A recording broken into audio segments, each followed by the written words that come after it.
Esta tarde, hermanos, bienvenidos seamos todos, hermanos, en el nombre poderoso de Jesús. Dice, una ofrenda con alegría y con libertad. Definitivamente nada hacemos, dice, si damos la ofrenda de mala gana o sin una buena disposición, y a que Dios conoce todas las cosas, por lo cual cualquier porción que demos, debemos hacerlo de forma espontánea y de corazón a Dios. No quiere que estemos tristes al dar ofrenda, dice. La Biblia señala que cada uno en el libro de 2 Corintios 9:7 dice, la Biblia señala que cada uno dé como propuso en su corazón, no con tristeza ni por necesidad, porque Dios ama al dador alegre. Dice, una ofrenda con sabiduría. La ofrenda se debe dar con sabiduría, ya que debemos ser cuidadosos de aquello que damos para el Señor, por lo cual debemos dar la ofrenda en una iglesia que tenga sana doctrina, donde se esté predicando fielmente la palabra de Dios.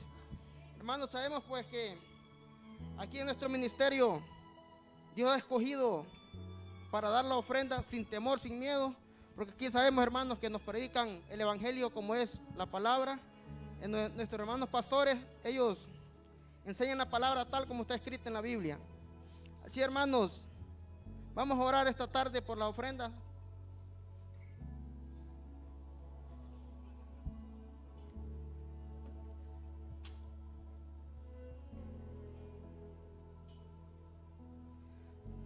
Padre, gracias te damos esta tarde, Señor. Gracias te doy, Señor, por el privilegio que tú me has dado, Señor, de recoger tu ofrenda, Padre. Gracias te damos, Señor, nuevamente, Señor. Padre, bendice estas ofrendas, Señor, que van a ser recaudadas esta tarde, Señor. Bendice los diezmos, Padre, en gran manera también, Señor. Señor, haz prosperar esta ofrenda, Señor, en esta casa, Padre. Ya sabemos, Padre, que aquí nos hablan el evangelio, Padre, tal como está escrito, Señor. Gracias te damos, Señor, por la vida de nuestros hermanos pastores, Señor. La vida de mis hermanos que han cantado esas preciosas alabanzas, Señor. También bendícelos en gran manera, Señor. Padre, danos fuerzas, danos entendimiento, danos sabiduría, Padre, esta tarde, Señor. Abre nuestras mentes, Señor, para escuchar una palabra verdadera de Dios, Padre, que nos hablan aquí en esta casa de oración, Señor. Padre, gracias que tú nos has puesto en este lugar, Padre. Gracias, Señor, por mis hermanos pastores, Señor. Guárdalos, Señor, a sus familias, Señor, a todos los líderes, a todos los miembros de este ministerio, Señor. Guárdalos, Padre. Danos fuerza, Señor. Provee de gran manera, Señor. Aquel Padre que no va a traer su ofrenda, Padre, provéele, Padre, para que otro día lo pueda hacer, Señor. Te pedimos, Padre, que sea usted, Padre, delante de nosotros, Padre. Gracias también te damos, Padre, porque va a traer la palabra esta tarde, Señor. Ponle palabras en sus labios, Señor. Dale entendimiento, dale sabiduría, Padre. Gracias te damos, Señor, en el nombre de Jesús, Padre. Gracias, Padre, en el nombre de Jesús. Gracias, Señor. Sí, hermanos, pase a dejar su ofrenda esta tarde.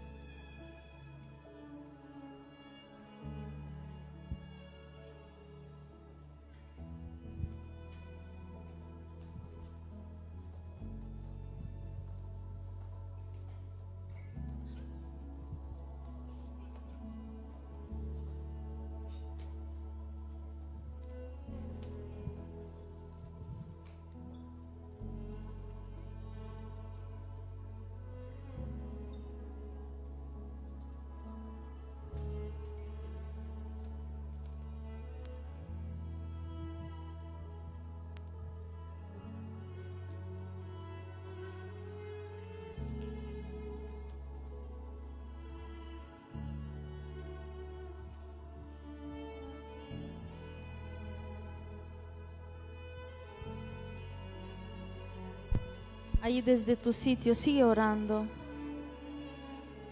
Y carababasaya, ramamasaya, rababashea. Rebabasea, rababashea, ribabasaya. Y caramamasea, rababashea. Rebabasanta, rababasea, rababasea. Te damos gracias, amado Jesús. Te damos gloria, Padre, por tu presencia en esta casa. Señor, que nunca se vaya tu presencia de nosotros. Que nunca se aparta, Señor, tu presencia de nosotros y de esta casa.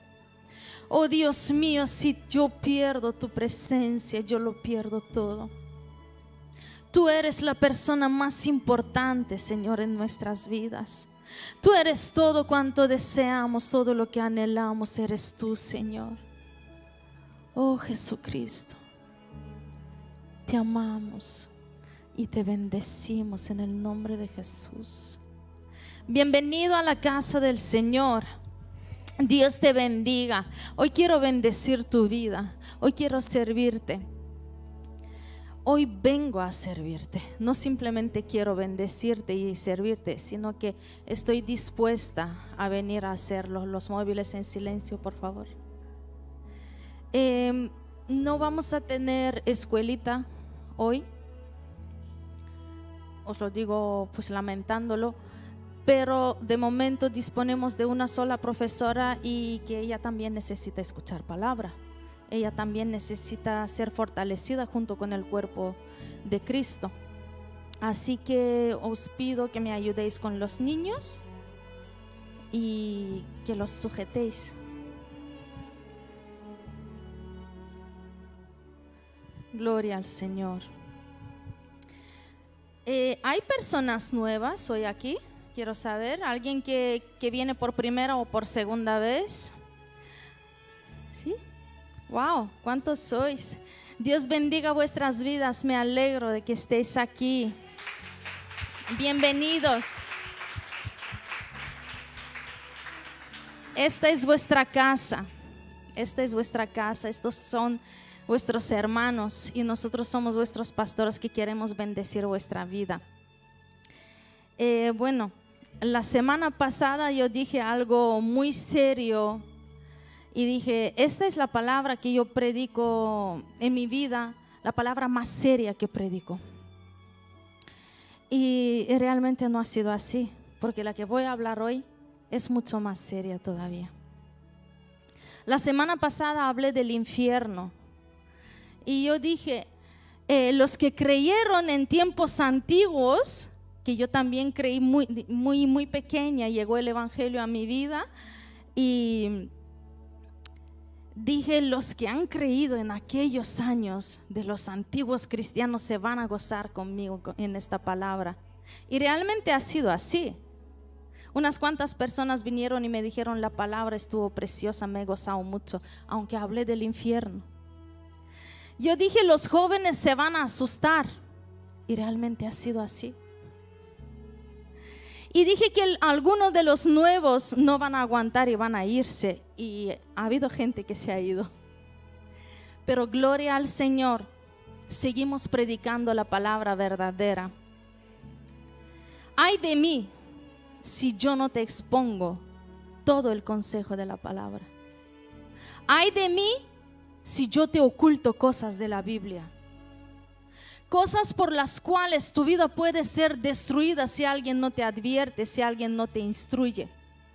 Y en el día de mañana, que no quiera Dios, llegas al infierno y llego yo junto contigo. Y ahí hay un juicio. Y tú dirás, ella es la culpable de que yo esté aquí. Porque ella no me habló tu palabra, ella no me advirtió de tu palabra. Por eso me dispongo a hablar la palabra tal como es, sin ponerle ni quitar nada de ella. Y hoy te quiero hablar de una palabra que es muy importante, porque ¿qué más importante puede haber para un cristiano que la presencia de Dios? Hoy te quiero hablar de la presencia de Dios. No es más importante el infierno, no es más importante el cielo. Lo que más importa para los cristianos es retener la presencia de Dios, caminar con la presencia de Dios, que la presencia de Dios vaya delante de nosotros y guíe nuestros pasos. Por eso la he titulado la palabra de hoy, casa de Abinadab y casa de Obed-edom. Me ha costado mucho el nombre de Abinadab, sigo sin aprendérmelo. Para ello vamos a leer mucho esta tarde. Al menos me aseguro que de aquí te vas leído. Si no has leído toda la semana la palabra, al menos sé que hoy has leído la palabra. Primera de Samuel, capítulo 4. Pido al audiovisual que me siga, voy a saltar algunos versos. Primera de Samuel capítulo 4, 1 al 5 primeramente. Y Samuel habló a todo Israel. Por aquel tiempo salió Israel a encontrar en batalla a los filisteos y acampó junto a Ebenezer, que todos sabemos lo que significa Ebenezer para los nuevos. Significa casa de Dios o presencia de Dios o socorro de Dios. Y los filisteos acamparon en Afec. Y los filisteos presentaron la batalla a Israel. Y trabándose en combate, Israel fue vencido delante de los filisteos, los cuales hirieron en la batalla en el campo como a 4,000 hombres. No es poco. Cuando volvió el pueblo al campamento, los ancianos de Israel dijeron: ¿por qué nos ha herido hoy Jehová delante de los filisteos? Ay, qué rápido le echamos la culpa al Señor. Qué rápido buscamos el culpable de nuestra situación, sin mirar primeramente dentro de mí. Si primeramente no examino mi camino, no examino mi actitud, no examino mis hechos y me lanzo a culpar a alguien por mi situación, nunca voy a avanzar. Nunca voy a prosperar. Sigo. Y dijeron: traigamos a nosotros de Silo el arca del pacto de Jehová, para que viniendo entre nosotros nos salve de la mano de nuestros enemigos. Y envió el pueblo a Silo y trajeron de allá el arca del pacto de Jehová de los ejércitos, que moraba entre los querubines. Y los 2 hijos de Elí era el sacerdote de aquel tiempo, el pastor de la iglesia de aquel tiempo. Ofni y Fines eran sus hijos. Estaban ahí con el arca del pacto de Dios. Aconteció que cuando el arca del pacto de Jehová llegó al campamento, todo Israel gritó con gran júbilo, que la tierra tembló. Y los filisteos tuvieron miedo porque decían: ha venido Dios al campamento. Y dijeron: ay de nosotros, pues antes de ahora no fue así. Pelearon pues los filisteos, que pensaban que iban a perder contra los de Israel, e Israel fue que vencido, estando el arca de Dios en medio de ellos. Y huyeron cada cual a sus tiendas, y fue hecha muy grande mortandad, pues cayeron de Israel 30,000 hombres de a pie. Y lo peor viene ahora. Y el arca de Dios fue tomada, y muertos los 2 hijos de Elí, Ofni y Fines. La presencia de Dios se ha ido de su casa. La presencia de Dios abandonó a su pueblo. Ayer estaba hablando con el pastor y él pensaba que yo iba a hablar otra palabra, porque me va avisando con tiempo cuando me toca a mí predicar. Y yo le dije: voy a hablar del cielo, porque la semana pasada he hablado del infierno. Y Dios dijo: no. Luego me levanto el viernes por la mañana y preparo otra palabra. Y Dios me dijo: no. Y ayer hablo con el pastor y comentamos algunas cosas y me dice: esta es la palabra. Y me dijo el pastor: en esta historia, en este momento, era el único momento en el que Dios no quería estar con su pueblo. No es que no podía, Dios no quería estar ahí. ¿Por qué? Porque le habían fallado, porque lo veían como un objeto, porque ya se habían acostumbrado tanto con su presencia que se había vuelto común. Ya no les impresionaba.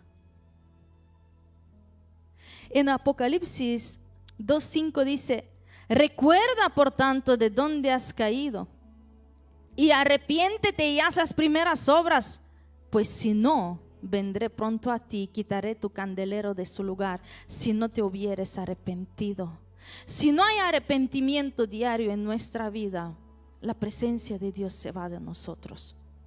Si no vivimos conforme la palabra de Dios, hay pecados que nos separan de su presencia. No creas que sin Dios podrás servirle a Dios. No sé si me he explicado. Que a veces pensamos que le servimos a Dios, pero Dios no aparece.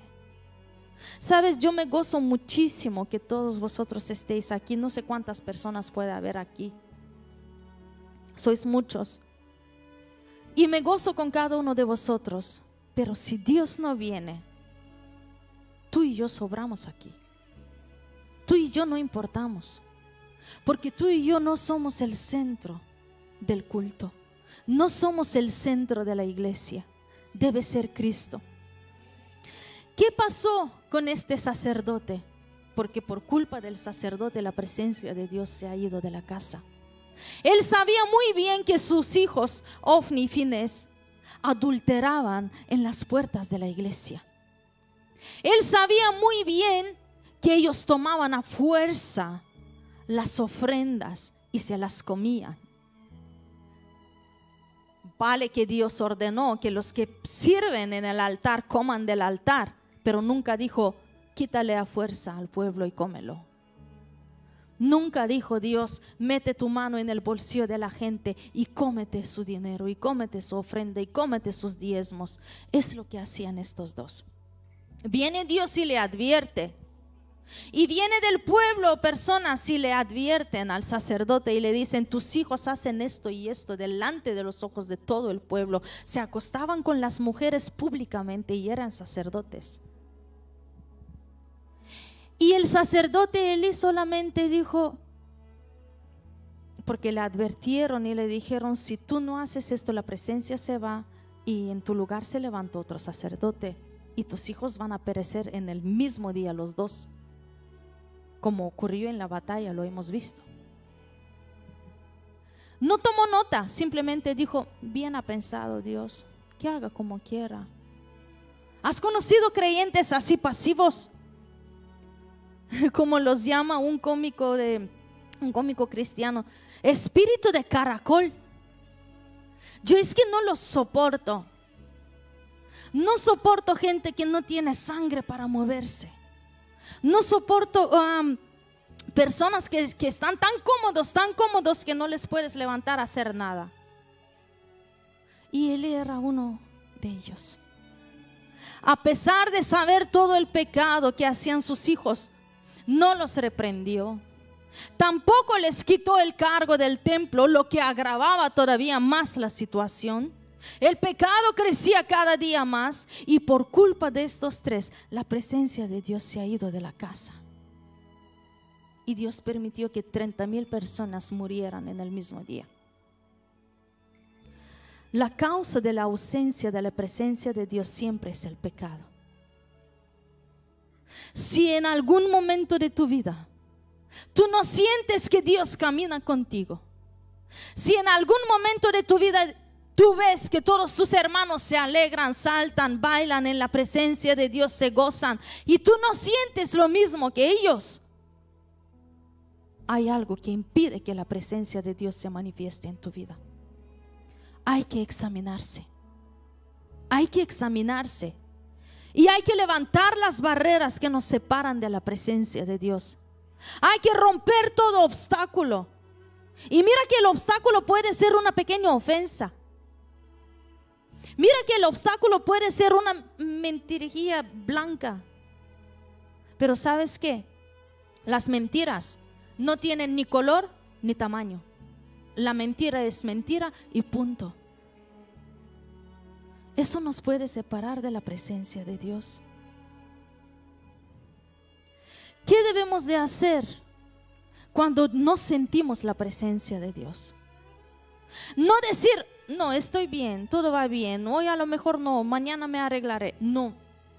Reconoce que la presencia de Dios se ha ido de tu vida. Cuando tú reconozcas que no estás bien delante de Dios, entonces el Espíritu Santo pone un espíritu de convicción dentro de ti. Un espíritu de convicción que te lleva al arrepentimiento.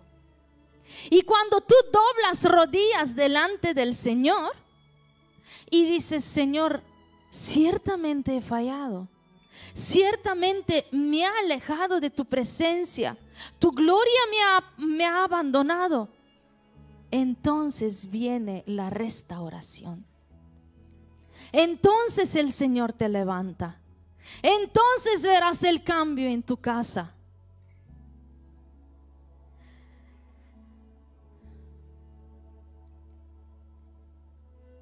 ¿Cómo Dios se defiende solo ante los ídolos?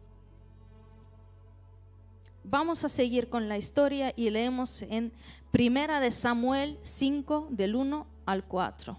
¿Qué pasó cuando se llevaron el arca?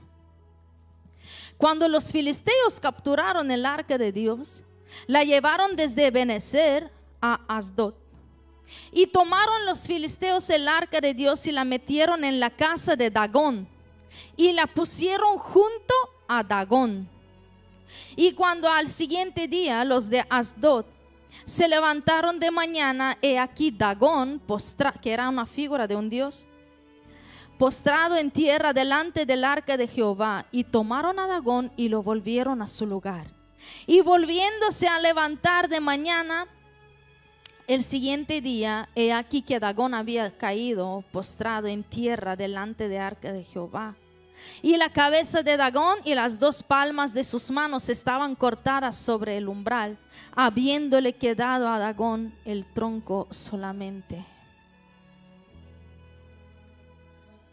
Oh Jesús, muchas veces ponemos a Dios junto con algo que nosotros idolatramos. Dagón era el dios de los filisteos. Era el padre de Baal. Los que están más adentro con la palabra saben de lo que estoy hablando, de los ídolos de aquel tiempo. Era mitad hombre, mitad pez. Y ellos pensaron que poniéndole a Dios en el lugar donde guardaban el Dios propio de ellos, nuestro Jehová se iba a doblegar delante del Dios de ellos. Jamás. Nuestro Dios es único y es poderoso. ¿Qué pasó? ¿Se había apartado la gloria de Dios cuando le robaron el arca? No, Dios seguía con su gloria. Los que perdieron la gloria eran el pueblo de Israel. Pero Dios nunca perdió su gloria, porque Dios sabe defenderse delante de quien quiera que sea. Dios era capaz de glorificarse a sí mismo entre los filisteos y sus dioses paganos. Dios hizo que esta estatua se postrara y adorara delante de él. Aunque no tenía alma, no tenía espíritu, se ha roto y se ha postrado la estatua delante de Dios. Así como cualquier cosa que tú ves que en tu vida te impide la presencia de Dios, se tiene que postrar delante de Dios. Tiene que doblegarse delante de Dios. Ponle tú el nombre, sea un pecado, sea el dinero, sea la fama que tú amas, sea lo que sea. Tiene que postrarse delante de Dios.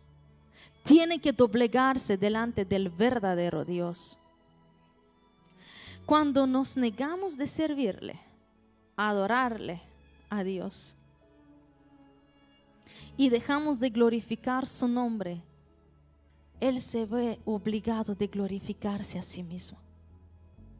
Cuando una mujer o un hombre se niegan a servirle al Señor, hay un cielo entero dispuesto a hacerlo. Porque a veces nos creemos tan imprescindibles que decimos: uy, si yo no adoro en esta iglesia, la gloria no cae. No es así. No es así. unas niñas pueden adorar y pueden hacerlo mejor que yo. Y lo visteis en esta tarde. Y la gloria de Dios estuvo aquí. Así que no hay que creerse tan imprescindible, tan grande. Tenemos que humillarnos, postrarnos y doblegarnos delante del Señor. ¿Cuáles son las consecuencias de no creer en la gloria de Dios? Primera de Samuel, seguimos leyendo, 5, 6 y 7. Primera de Samuel 5, 6 y 7. Y se agravó la mano de Jehová sobre los de Asdod, y los destruyó y los hirió con tumores en Asdod y en todo su territorio. Y viendo esto, los de Asdod dijeron: no quede con nosotros el arca de Dios de Israel. Lo desecharon, porque su mano es dura sobre nosotros y sobre nuestro Dios Dagón. Oh Dios santo, no quisieron aprovecharse de la presencia de Dios, aprovecharse entre comillas, porque ellos también podían ser beneficiados de la presencia de Dios, del arca de Dios. Que por cierto que no te he explicado qué es el arca de Dios. Es la presencia de Dios. Dios dijo: lo santificarás y desde ahí te hablaré. El arca de Dios contenía la mismísima gloria de Dios, lo que en hebreo dicen se llama Shekinah.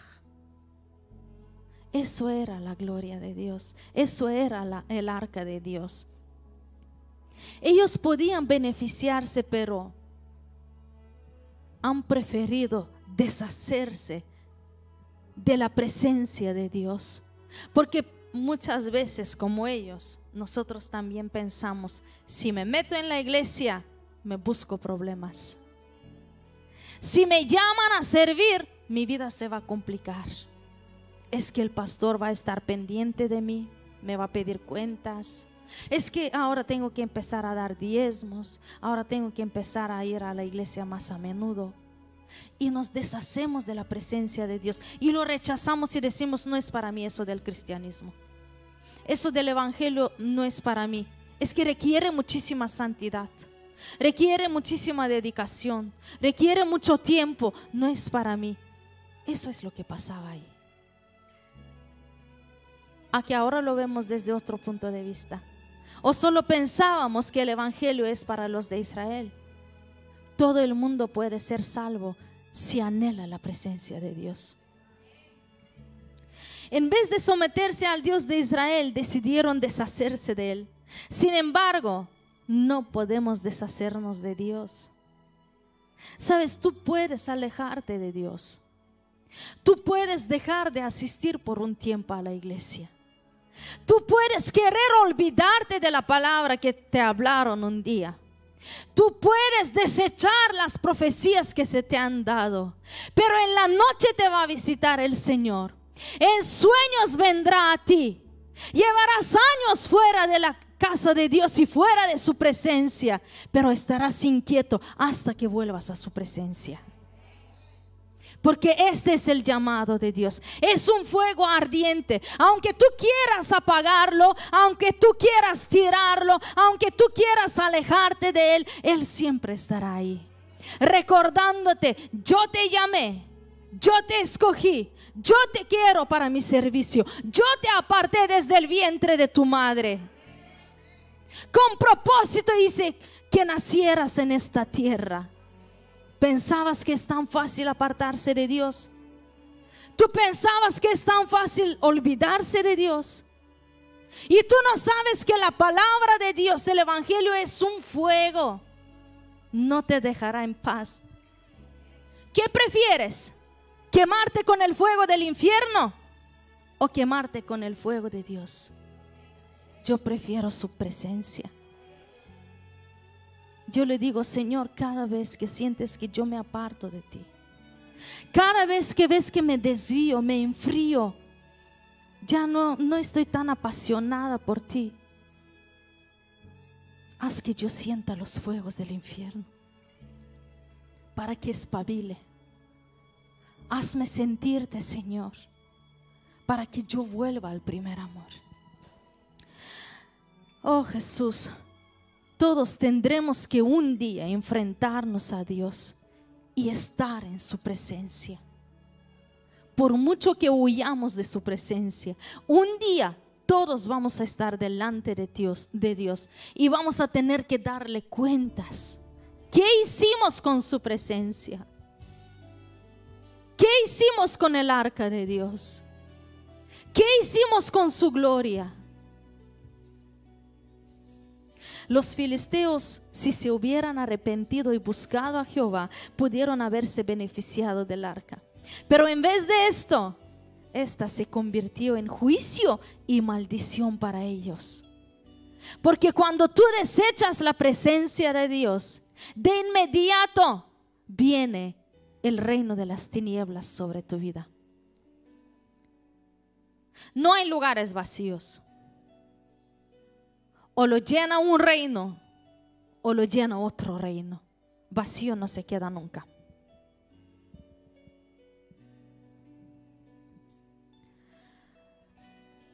Jesús. Lo mismo es verdad sobre la presencia de Dios entre los hombres hoy en día. La presencia de Dios puede presentar una fragancia de vida para unos y aroma de muerte para otros.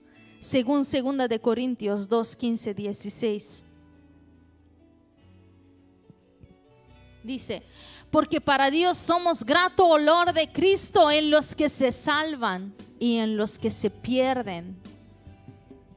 A esto ciertamente olor de muerte para muerte, y a aquellos olor de vida para vida. El evangelio es uno. Si tú lo recibes, vas a recibir vida. Si tú lo rechazas, recibes muerte. En los dos casos recibes algo. En los dos casos recibes eternidad, como oímos ayer en el discipulado. Pero ¿a qué eternidad vamos? ¿Con Dios o con el enemigo? Eso depende de cada uno de nosotros. O es olor de muerte o es olor de vida. Vamos a ver cómo trasladaron el arca de Dios a la casa de Abinadab. Ahora entro ya en materia. Segunda de Samuel 6, 3, 12. Es muy extenso el tema porque se habla de ello tanto en Samuel como en Crónicas. Y se tiene que leer muchísimo para entender realmente de dónde empieza la historia y dónde termina. Pusieron el arca de Dios, segunda de Samuel 6:3 al 12. Pusieron el arca de Dios sobre un carro nuevo. Cuando ya han decidido deshacerse de la presencia de Dios, prepararon un carro nuevo. Ahí no quiere decir un Mercedes, quiere decir un carro de carga animal. Y la llevaron de la casa de Abinadab, que estaba en el collado. Y Usa y Ahio, hijos de Abinadab, guiaban el carro nuevo. Y cuando lo llevaban de la casa de Abinadab, que estaba en el collado con el arca de Dios, Ahio iba delante del arca. Y David y toda la casa de Israel danzaban delante de Jehová con toda clase de instrumentos de madera de haya, con arpas, salterios, panderos, flautas y címbalos. Cuando llegaron a la era de Nacón, como el terreno estaba irregular y los bueyes tropezaban, extendió Usa la mano para sujetar el arca de Dios, para que no se cayera. ¿Y sabes qué pasó ahí? Se murió en el acto. Se murió en el acto. El furor de Jehová se encendió contra Usa y lo hirió ahí Dios por aquella temeridad y cayó ahí muerto junto al arca de Dios. Luego se entristeció David por haber herido Jehová a Usa y fue llamado a aquel lugar Perez Usa hasta hoy. Temiendo David a Jehová, aquel día dijo: ¿cómo ha de venir a mí el arca de Jehová? ¿Qué haré para traerlo? ¿Sabes qué? Ellos hicieron lo mismo que hicieron los filisteos. Quisieron trasladar el arca de Dios de una manera que aquellos ya habían intentado y vieron que ha habido muerte y tumores y enfermedades, y la trasladaban de ciudad en ciudad, y en cada ciudad el arca de Dios provocaba enfermedades y muertes. Aún así los nuestros, los de Israel, no aprendieron cómo se llevaba el arca de Dios. Lo pusieron en un carro con animales, sin haber leído Números, donde vienen todas las reglas, cómo se traslada el arca de Dios cuando Dios quería que cambiasen de un campamento a otro. No habían leído la palabra, no sabían qué hacer con la palabra, no sabían qué hacer con la presencia de Dios. Dios dijo: cuando hay que trasladar, es que no te lo quiero leer porque es muy largo. Cuando hay que trasladar el arca de Dios, se tapará, porque es la gloria de Dios. La gloria de Dios puede matar a los que no se santifican. Nadie tocará nada de lo que es santo, porque morirán. Y dijo: lo llevarán en hombros, no las vacas, no los bueyes, no en el carro nuevo, no en el Mercedes, en los hombros, los hombres santos de Dios. Ahí está la imagen. Así se debería llevar el arca de Dios. Nosotros en día de hoy, ¿qué hacemos? ¿Pisoteamos o está por encima de nosotros? La gloria de Dios es tan santa, es tan beneficiosa como peligrosa. Hay que saber manejarla, hay que saber respetarla. Luego, chicos, no sé en qué verso es porque lo tengo seguido, buscádmelo ahí.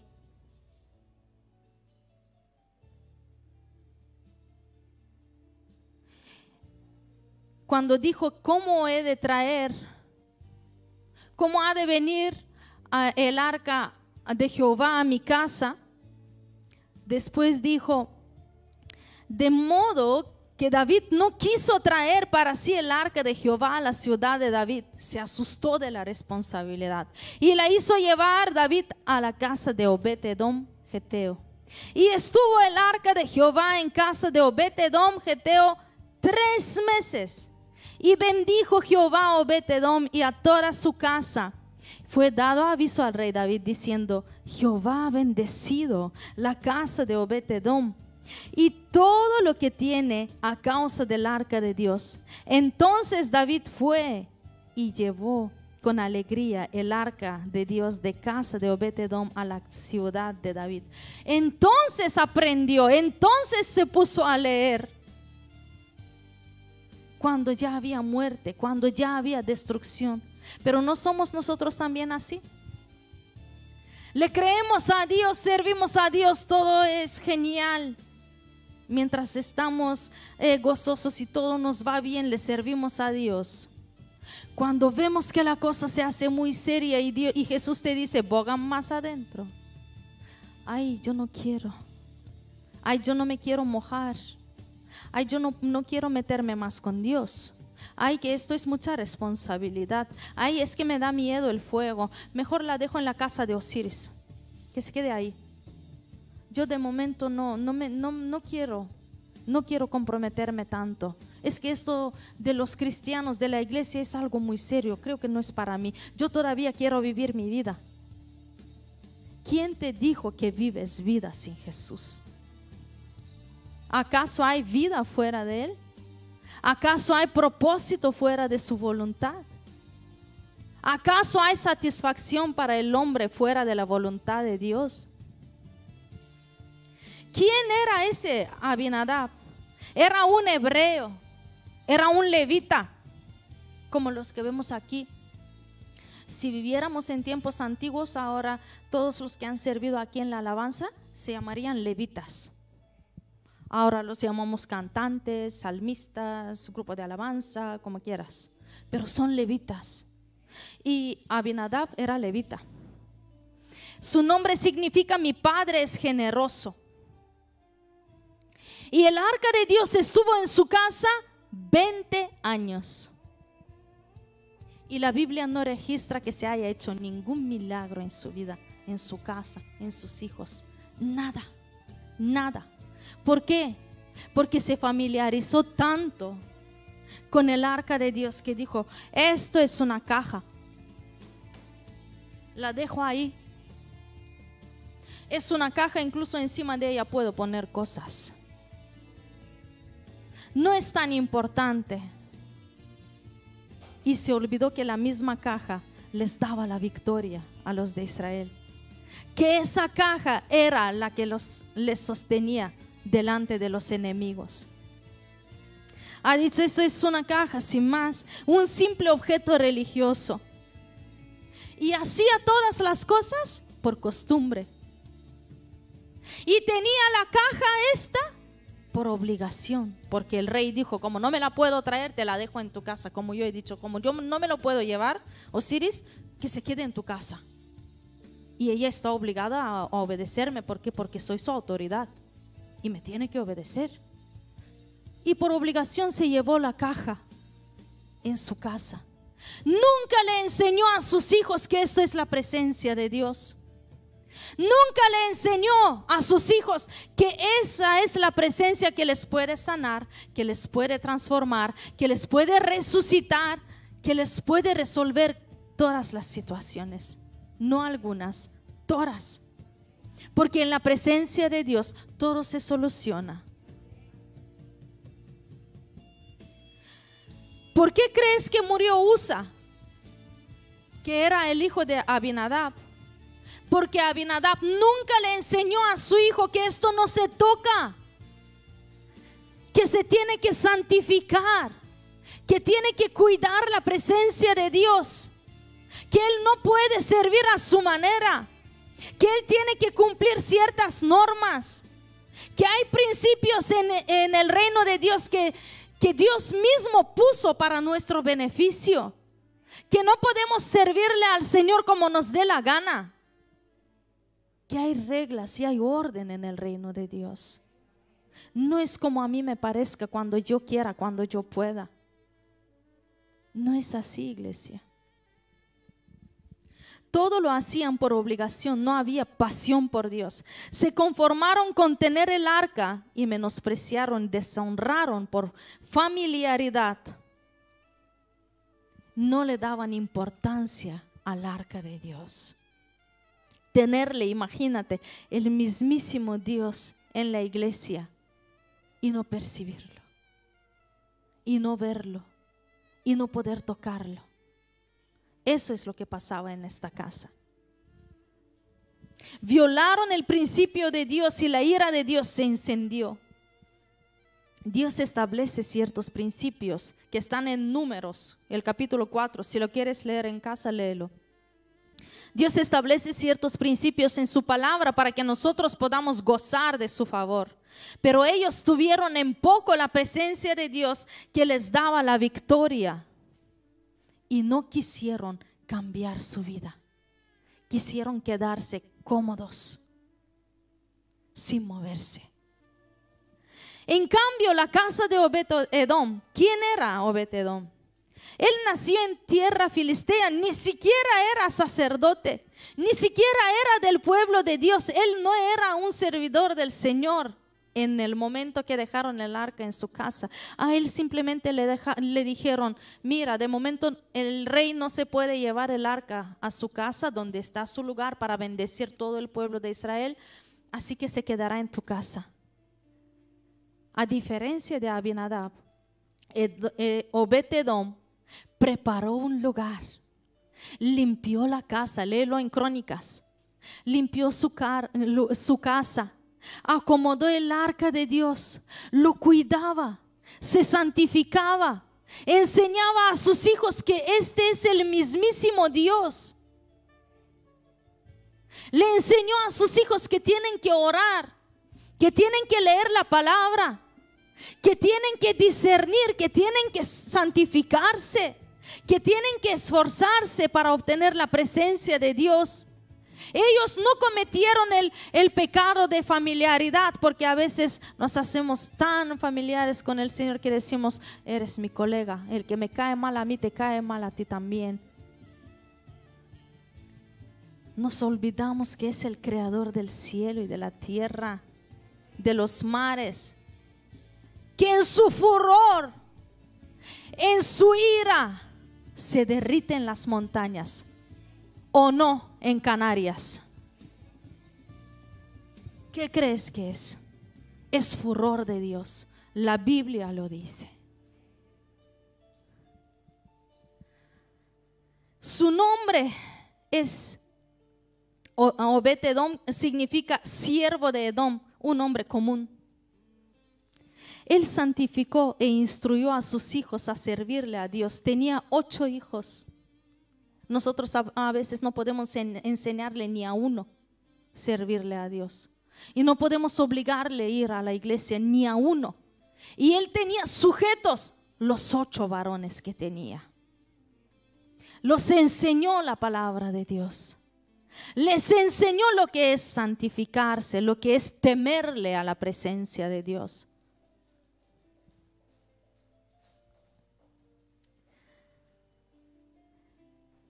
Luego, cuando pasaron tiempos, 2 siglos más tarde, registra la Biblia que 76 de los hijos de Obed-Edom seguían siendo siervos de Dios. De tal modo obedeció y amó la presencia de Dios, que toda su casa fue salva. Y todos los que venían después de él, todos eran salvos. Amaba tanto la presencia de Dios que cuando vinieron a decirle, mira, 3 meses han pasado, Dios te ha prosperado mucho, toda tu casa está bien, tus hijos creen en Dios, mira que no se enferma nadie en tu casa, pero el rey ya se quiere llevar el arca a su casa. Se entristeció, le dolió el corazón, tal vez pensó, y ahora cuando mi hijo se enferme, ¿dónde lo llevo? Y ahora cuando me falte el pan de mi casa, en mi trabajo, ¿dónde le llevo? ¿Sabes qué hizo? Cuando vinieron a buscar el arca de Dios, montó toda su casa y se fue con el arca a Jerusalén. Se mudó de casa, se mudó de lugar. Y el arca de Dios estuvo a 15 kilómetros de Jerusalén, pero se mudó ahí porque no quería soltar la presencia de Dios. ¿Qué estarías dispuesto tú a hacer para conseguir la presencia de Dios? ¿Qué estarías dispuesto tú a hacer, a abandonar, a dejar para obtener la presencia de Dios? Respóndete tú mismo.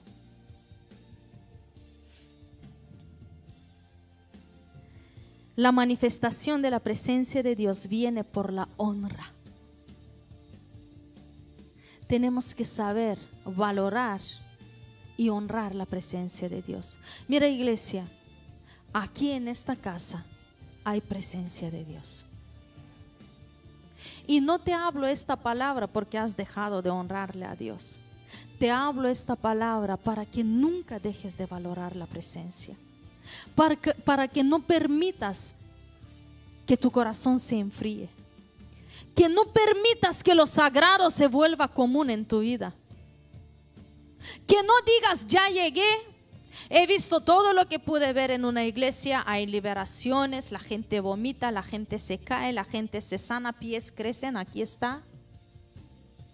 Ya he visto todo lo que puedo ver en una iglesia y ya está, he llegado al nivel máximo. Ya me puedo dar un relajo, un descanso. No hemos visto ni eso todavía de la gloria de Dios. Tan grande, tan inmensa, tan extensa es su gloria. Todavía hay mucho por descubrir. Todavía hay mucho. ¿Por qué entre algunas personas el arca del pacto fue de maldición y en la casa de Obed-Edom fue tremenda bendición? Sencillamente por su corazón entregado a Dios. Solo es eso. Tenía el corazón total y absolutamente entregado al Señor. Por algo Jesús nos pide que nos hagamos como niños en cuanto a la humildad en el aprendizaje y la obediencia. Es algo que habló el hermano Otto el viernes. Habló de la humildad. Porque los niños siempre se alegran. Para ellos no es, ¿cómo es la palabra? ¿Cansativo? ¿Cómo? ¿Cansino? Para ellos no es cansino entrar todos los domingos. Si les preguntas, entrarían el lunes y el viernes también a la escuela dominical. Y nosotros tenemos que ser como ellos. Anhelar ir a la iglesia, anhelar que llegue la hora, prepararme. Yo me preparo desde las 4 y a mis hijos les meto la caña desde las 2 de la tarde. Sí, eso es todos los días que hay iglesia. Y ellos se quejan, porque yo soy muy pesada con ellos. Ellos se quejan, pero yo no voy a dejar de hacerlo.